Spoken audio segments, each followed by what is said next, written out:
Hello people, now we have another class. Today we will be talking about direct and reported speech.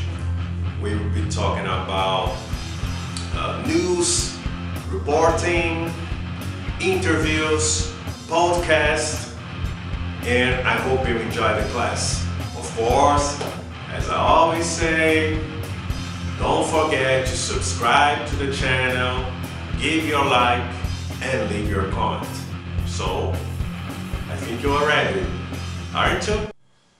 Alright, so we're going to start talking about direct speech, and we can define it as a spoken or written text that reports speech or a thought in its original form enclosed in quotation marks, also called quote. And here we can give some sentence as example. He said, "I am preparing to visit Moscow." We can make this sentence.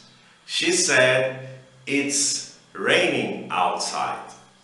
So, both of those sentences are structured in direct speech. On the other hand, reported speech is used when you talk about somebody else's ideas, words, so they don't belong to you, so you have to do an adaptation. So we have here some sentences that are related to the first sentences I showed you before. So you say, he said that he was preparing to visit Moscow.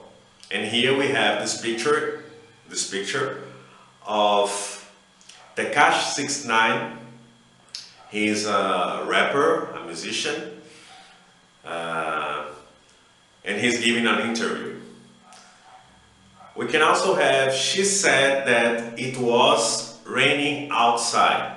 So pay attention to the changing in the tenses. So in the direct speech is one tense, and pay attention also to the subject.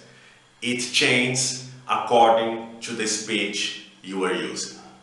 Talking about other people's ideas, other people's texts, using them. I bring you here this, you see the image, the guy in the image, his name was Manu Dibango.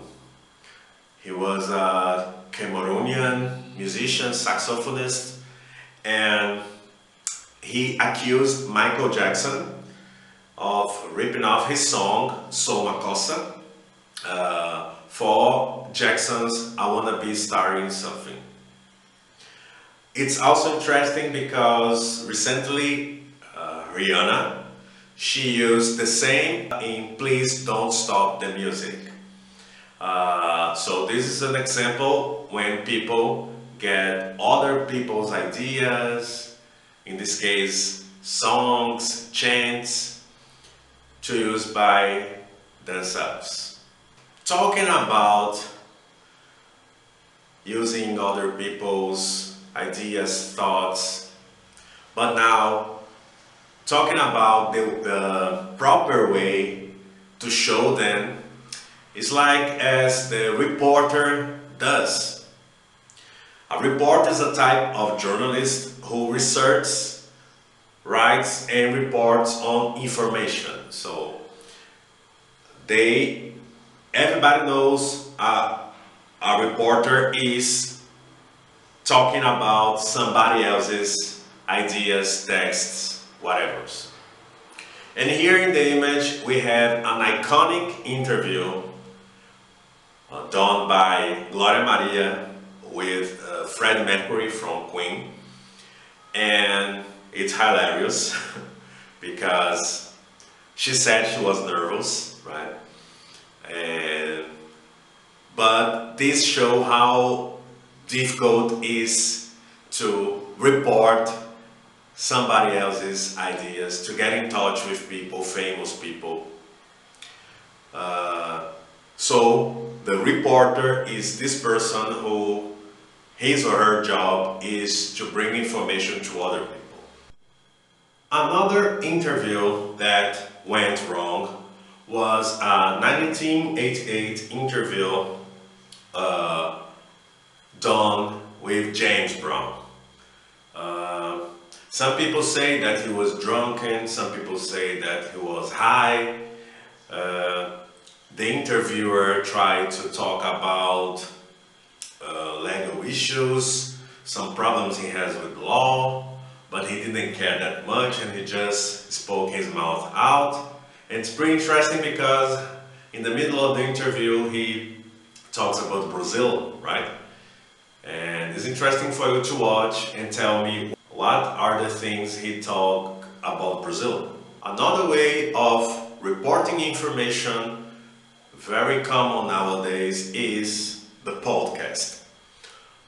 A podcast, a good definition of podcast could be radio for internet. Of course, it's different from radio because it uses different type of media. For example, some podcasts, they have image too, and it's a very interesting way of reporting information, interviewing people. I know some of you watch podcasts, you have your favorite, of course, and then I show you mine. This is the Jonas Jukebox. Is a podcast hosted by Steve Jones, the ex-guitar player from Sex Pistols, and he used to interview his peers, so people who were musicians, artists.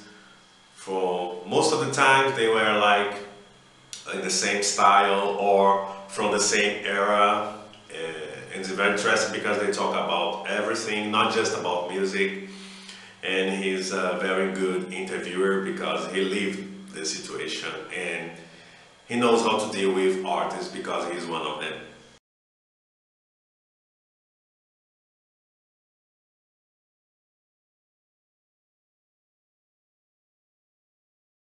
Okay, so we continue with our interview with Teacher Marcelo, and I have another question to him.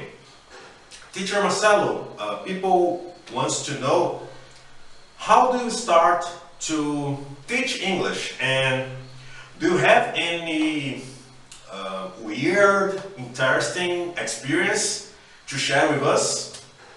Okay, so my first experience as a teacher, I have a very funny story, man. I went to this place called CDCN